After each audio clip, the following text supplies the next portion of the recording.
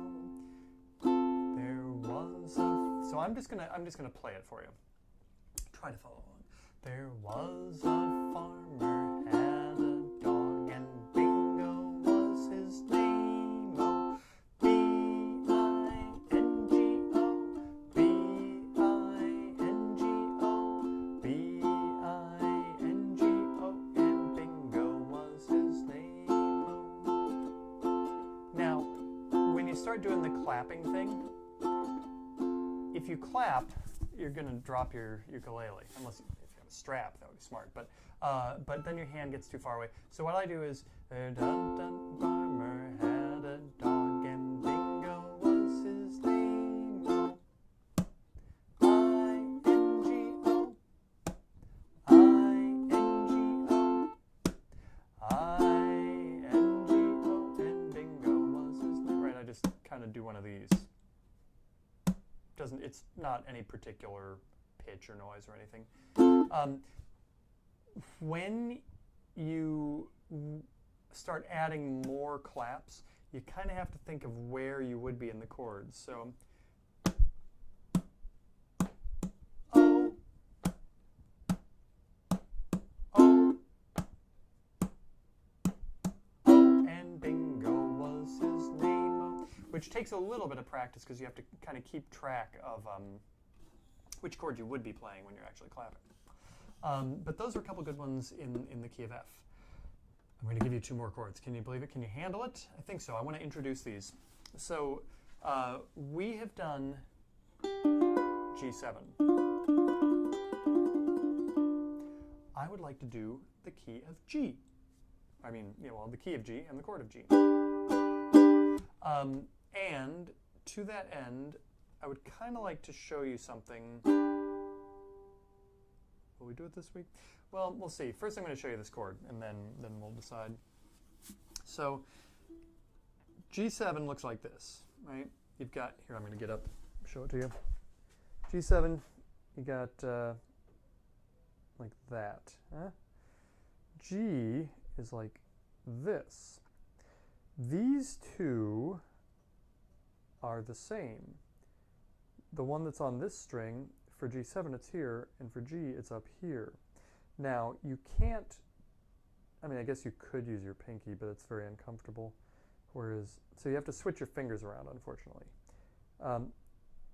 The good news is you really are not called on to play G to G7 that often.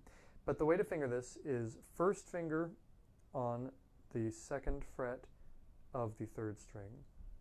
Then your ring finger goes on the 2nd fret of, the middle finger goes on the 2nd fret of the 1st string, and the ring finger plays the 3rd fret of the 2nd string. Okay, so if we play through that, it's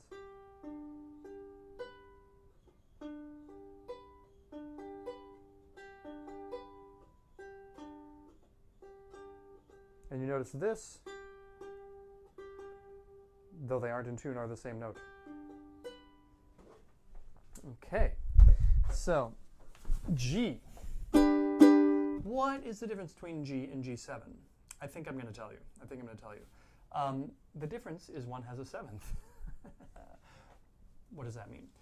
It means if you're playing the notes up the scale, 1, 2, 3, 4, 5, 6, 7, 1. If you play Do, Re, Mi, Fa, Sol, La, Ti, Do. Right? You can name each note 1, 2, 3, 4, 5, 6, 7, 1. Okay? And your normal major chord has 1, 3, and 5. 1, 3, 5. And then if you want to add anything to it, you have to mention it. If you want to add a 7, if you want to add a, that's a 7. here's a 6. I'm going to add a 9. You know, you could kind of add different notes to it. I'll maybe go into this in a little greater depth next week. But the difference between a major chord like C and C7, it's always just a one note difference. And same with the G and the G7. And then there's one other chord I got to show you, and that is a D chord. The D chord's kind of weird on the ukulele because it requires you to play 3 notes on the same fret. So let me show you. The D chord, you got to play the 2nd fret. So this is all going to be on the 2nd fret, and you're not going to play the top string. It's on the bottom 3. Play the 1st finger, 2nd finger, 3rd finger.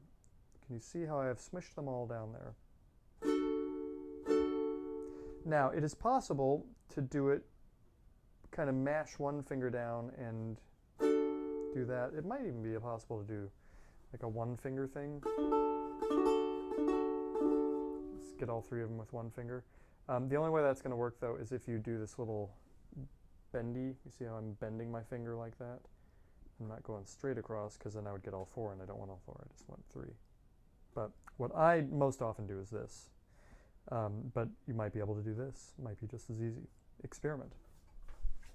So the 1-4-5 in the key of G is going to be 1, obviously. C is going to be 4. Hey, I already know C. And then A is going to be the 5 chord. Now, we also could play, did I give you the A7? I'm sorry, A, forgive me, D7.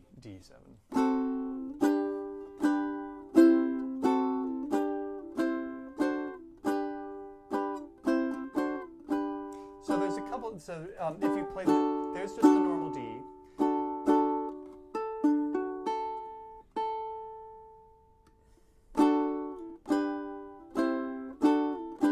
If we wanted to add a 7 to that, there's 2 ways of doing it. We could play the D chord and then add 3rd fret 1st string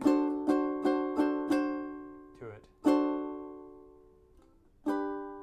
Which you could also do that.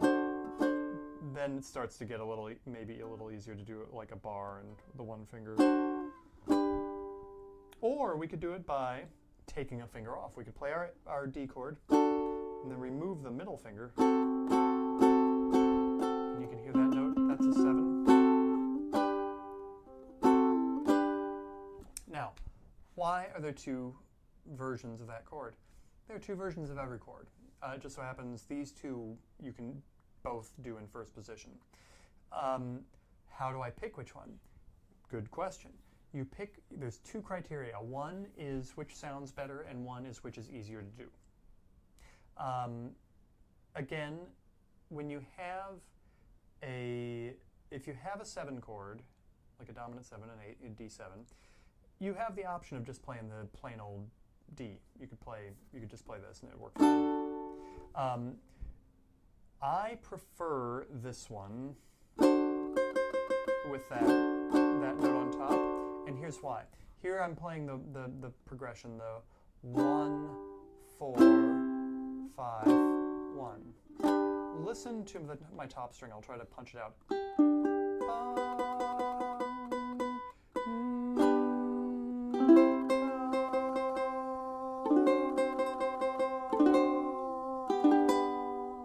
So that goes. That's called voice leading.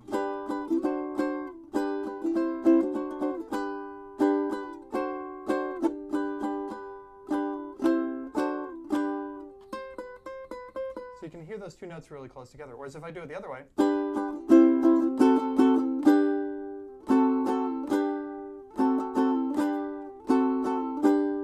it's not bad. I mean, it works fine. It's just not maybe not quite as nice.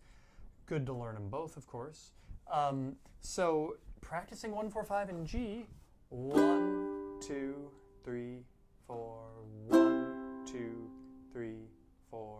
1, 2, 3, 4, 1. Right? 3 and 2, 3. Now I'm throwing this at you at the very end of the class, so this is kind of your homework.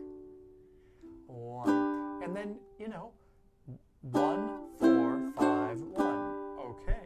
So, do you know any songs that you could do? Oh yeah, sure. Well, I could do Wheels on the Bus. The wheels on the bus go round and round, round and round, round and round. The wheels on the bus go round and round all through the town. I could do Happy Birthday. Happy birthday to you. Happy birthday to you. Happy birthday, dear Erica. Happy birthday to you. It's the same song. It's just a step higher. I could sing it in F or in G. I can't sing it in C. So now we're getting to the point where you know an awful lot of chords. You got 3 whole keys worth, not counting the minor. Oh, we didn't even talk about that. So you got your D minor chord we did last week, right? Which has, and then contrast that with the D, the regular D. It's just that one note changes. Interesting. That should be something to talk about next week too. So, just keep trying to get the chords just easily under your fingers. If there is a chord that you find particularly difficult, spend a little more time with it. See if you can, put the fingers down and just kind of bounce them on the strings is a really great thing. Kind of like squeeze and release. Here, I'll show you this close up real quick. If you put them, here's my chord shape. And I'm kind of lightly squeezing. I'm not leaving the strings. I'm just pulsing the chord. And then I bring my fingers up a little bit and see if I can get them right back down. You notice I'm keeping the shape of the chord. I'm not letting my fingers really go away from that shape yet. Right? And then let them go. And if you can do that, if you can take your hand away and then come back, then you really know the chord. All right. So friends, thus concludeth the Ukulele Club for today. Thank you very much for watching. And if you have any questions or anything, be sure to you can drop me a line, either Facebook or my website, Matt Heaton Music. And I hope that you have a fantastic day. Next week is going to be our last meeting. That's right. The last meeting for Ukulele Club. But of course, I will leave these videos up. So if you want to come back to them, or maybe I'm talking to someone in the future. Maybe this is like months or years later, and you are watching this. If so, wow! Thank you for watching this. I'm sorry I didn't shave for this, but it'll be okay. So guys, have a great rest of your day, and hope if you would like to witness a lovely sing-along, I will be here on Friday morning at 10 a.m. All right, so thank you very much, and enjoy the rest of your day. Keep on uking.